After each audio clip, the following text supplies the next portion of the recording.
My whole contention is that Amoco conspired with their distributor during the 1979 gas shortage.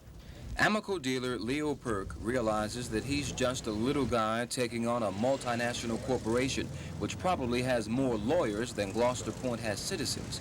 But Perk says he's come close to being forced out of his $500,000 a year franchise several times.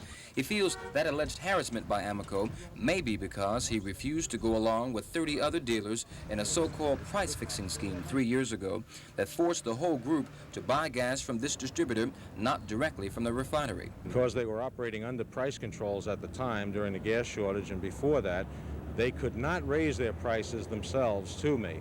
So what they did was sell the gasoline first to the wholesaler, who then added on his allowable margin and passed it on to me.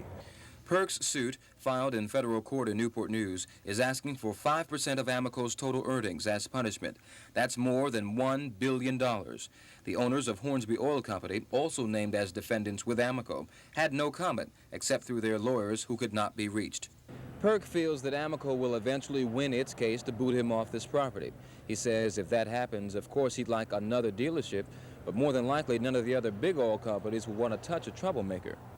Perk has already spent $40,000 on the suit, which will be some 3 months more before being heard.